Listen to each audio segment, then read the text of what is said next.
I have never done this before with YouTube, so this will be a learning curve for me.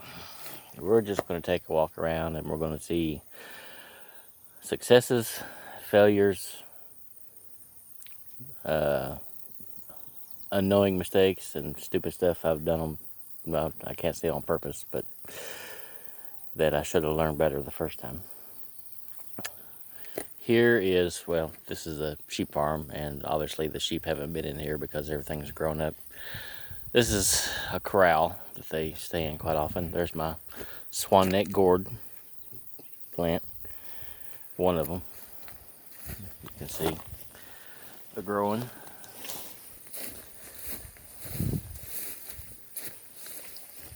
Growing really well this year, actually. This one will be a very nice one with lots of small ones everywhere here. So it's going to be a good year for gourds. This is Cushaw squash. They're just now starting to try to fruit a little bit. Like right there.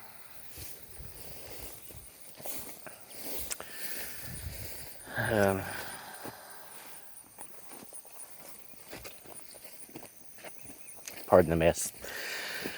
This is a solo operation, and sometimes I get just a little too big for one person to do it all, and yet do my best to do it all anyway. There's some pie pumpkins, sugar pie pumpkins, I believe, that I'm trying to grow for my neighbor. She wanted some. More little squash.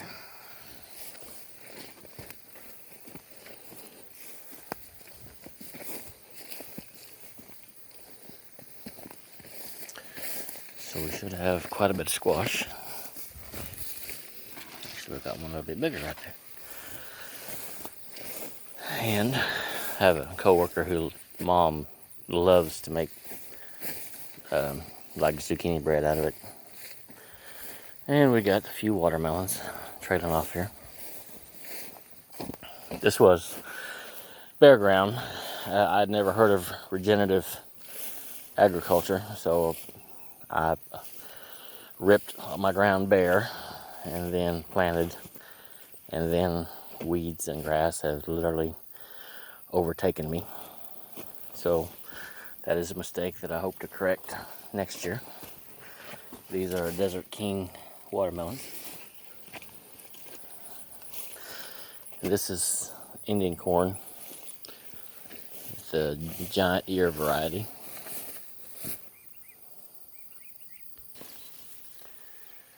And here in the jungle, there's another swan neck gourd, or the other part of it, trailing all through here and over there. Here's a giant pumpkin project we got going. Over time, I have watched a ton of YouTube videos, but never really thinking of putting anything on there. And I should have really done all this at the beginning. We had a really good sunflower field this year. There was lots of photographers, lots of happy families, lots of pictures taken, and there is one small patch still down there that's good enough for photography. But this has been my, can't say obsession, but this has been my hardest work. Once again, I ripped the ground up completely, thinking that the pumpkins would outgrow the weeds. And there is this insidious stuff called water hemp, and it's just almost impossible to kill. So next year, I plan on growing a cover crop, rolling it down and direct tilling into the ground, and bypassing all this, along with a lot of need to water a lot more. But anyway, this is what we're crippling along with this year. We've got the weeds beat down a little bit right now, hoping that the pumpkins take off and cover a ground that will shade them out. I've got pumping out of a trash pump. It moves about 150 gallons a minute into 2-inch lay flat hose into my PVC, 1-inch PVC, which 2-inch would have been better, but then again, it cost twice as much. So, although I will have to say that the sunflowers did pay for the majority of all the irrigation equipment this year. So it comes out, I've got holes drilled, it runs down by the hills and does a pretty good job of, and you can tell this is the hills of Arkansas. I mean, we have rocks upon rocks upon rocks. And oddly, strangely enough, this is after we've picked up bucket loads of them. So this is just our reality. And once again, growing a field of rye or wheat and then rolling it down and having instant mulch to protect against all this, as well as not pulling up every rock in the country. Yeah.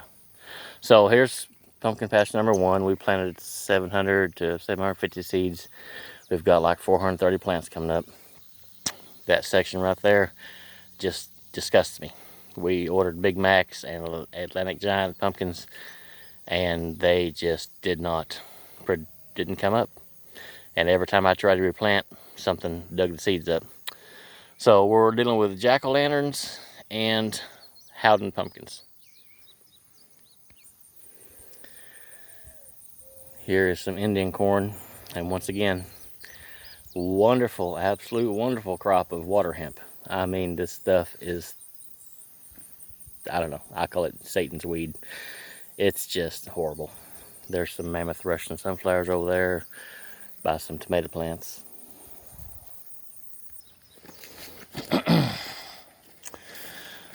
So this, I can't say will be a learning video. This is probably more of a learning from my mistakes video. Once again, ripped all the ground up down to bare dirt. And first thing we done was bring up every weed in the country. These things are just pitiful. These are about a week to 2 weeks behind the others. And I'm hoping that we had a great rain yesterday, so I'm hoping that they will take off running.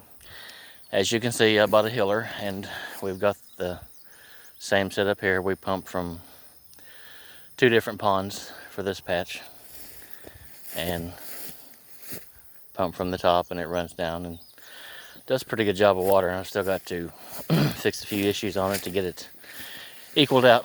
There's Bouncer. Because it tends to do way more in the middle than it does on the ends.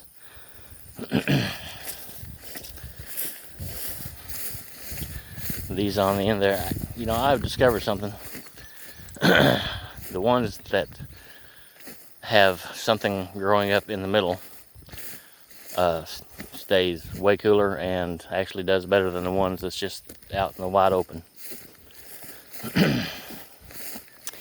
I wish I had seen all of the videos on regenerative agriculture before, but I did not. So this is my learning curve here. And, you know, if you catch this and you decide to do pumpkins next year, then you will know what not to do if you choose to go this route.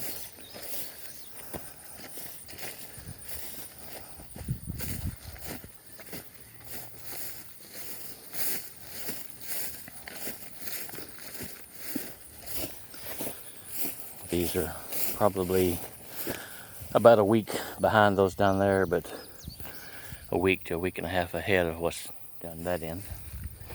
Starting to run pretty good. Very thankful for these.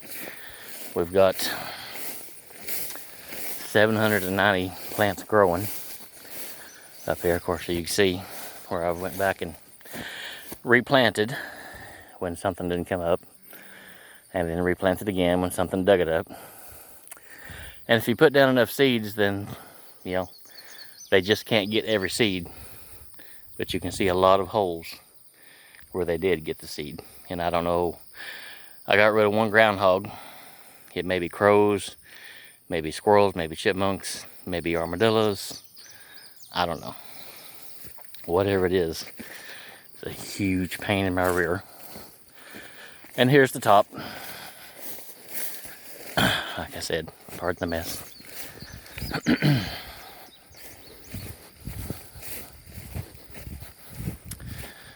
I don't have it hooked up right now because we were pumping from that line onto something else. But 2-inch lay flat goes into that. And then comes out here. I've got valves on either side, so I can water one side at a time, which helped a lot. But still, we reached the end here in the middle and are wasting water on the road when the far end is not getting hardly anything. So we've got this. The guy at the local hardware store. They're fixing to come into one end here, shoot off on one side and come over here and connect, and then the other side about midway and connect, and then have the valves in there like this, big valves, so that I can water this instead of 50-50 a third at a time. And that way I can water a third and then water a third and then water a third, and I'm not wasting pond water flooding ditches down there for no reason when it's not even reaching halfway down up at the on the ends. And then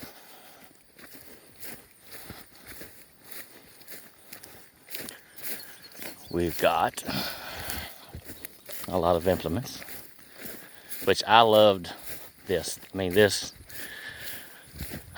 I call it a 7-prong tiller. It will cultivate or whatever. It will rip the ground up like never before. And I always thought that was the way to go. I thought that's what you did. You got the ground bare, you put in your seed, and then you just kept the ground bare where you didn't need it. Other stuff growing. And was I wrong? This is a patch of sorghum. There are local people that make molasses, but I shock this up like corn stalks in the fall and sell it for fall decorations.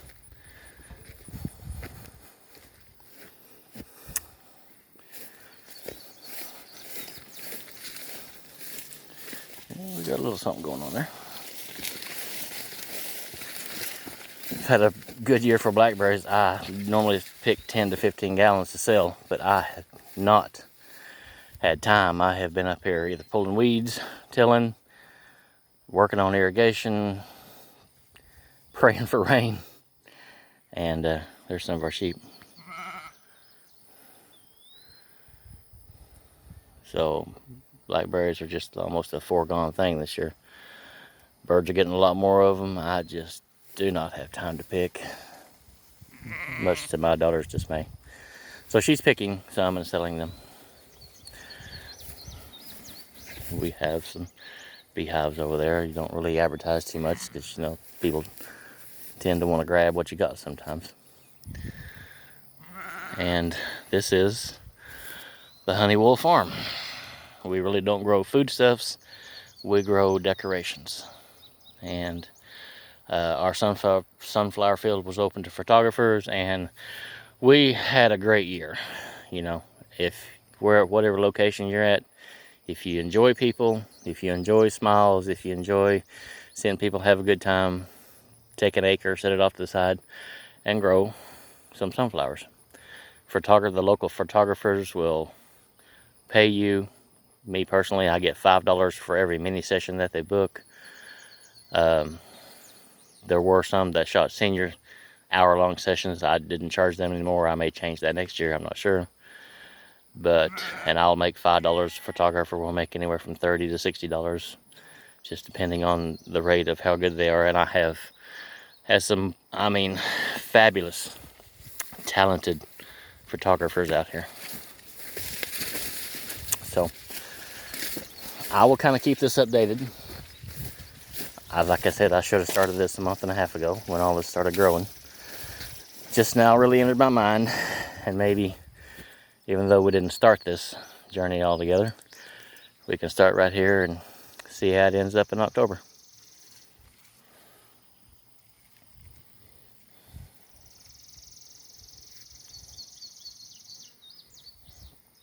and I have no idea how to flip this thing. I would show you myself if I did, but I don't. I guess I'll just have to go.